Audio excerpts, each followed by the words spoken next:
Yo, what's up, guys? In this video, I'm talking about why basically everybody is living a life that's the path of least resistance.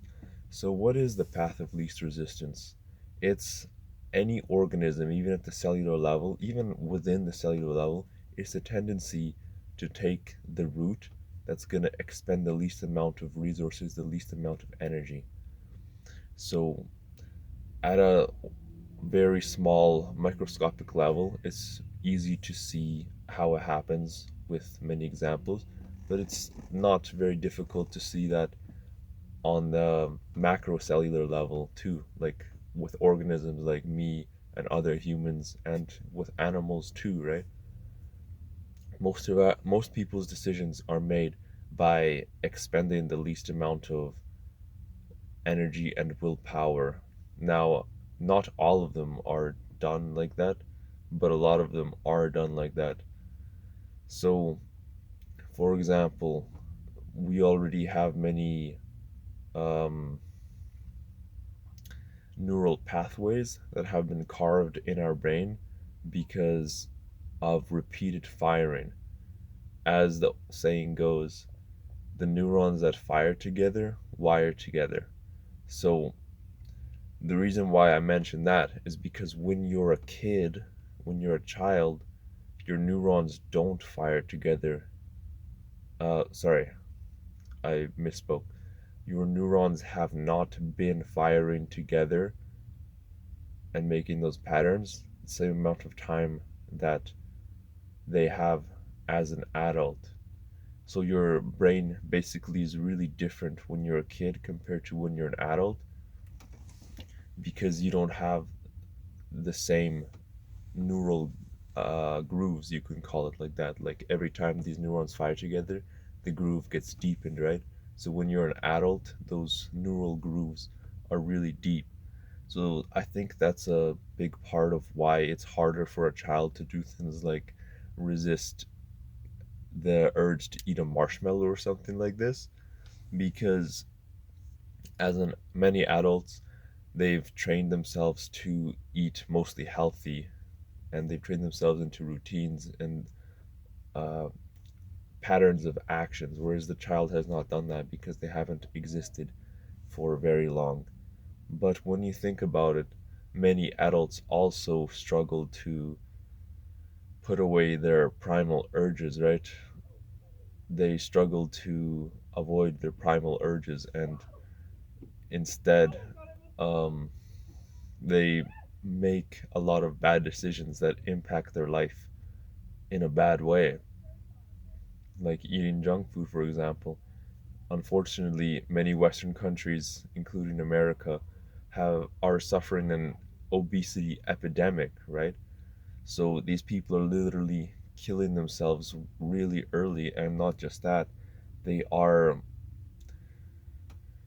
really decreasing the quality of their life. And it doesn't have to be that way, but they choose that path because for them, that's the path of least resistance. They get a quick dopamine, everybody gets a quick dopamine hit from eating junk food, right? They say it's the dirtiest and quickest way to get dopamine, and it really just has such bad consequences for them.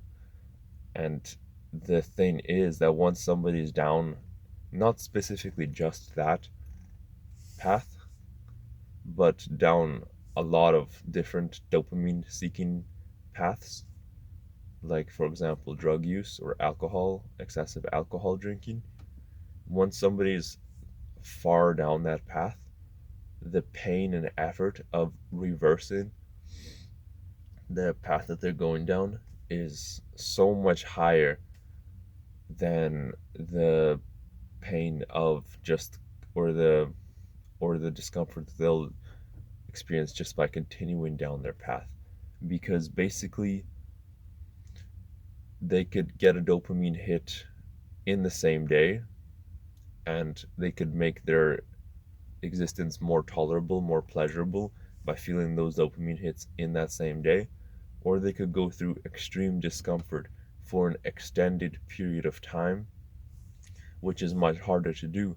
And that's why people tend to only do that in general once they've hit rock bottom or once they've suffered serious consequences for their actions, unfortunately. Because, unfortunately, I think that most people are not thinking about their lives 10 years from now. They're not thinking about when they're debating with themselves whether to eat a donut or not, for example.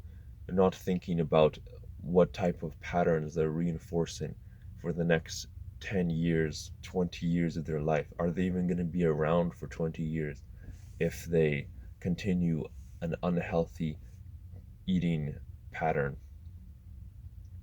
And these are real questions that we have to consider, because just because somebody thinks or doesn't think about a problem and they pretend that everything's fine and that the problem doesn't exist, it doesn't make the problem go away.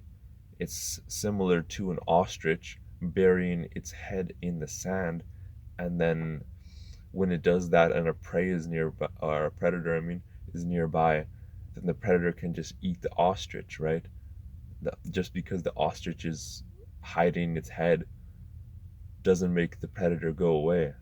The predator is still out there and it can easily eat the ostrich. That was the main, all of this was just about everything I wanted to cover in the video, guys. If you enjoyed it, please leave a like and subscribe. And yeah, peace.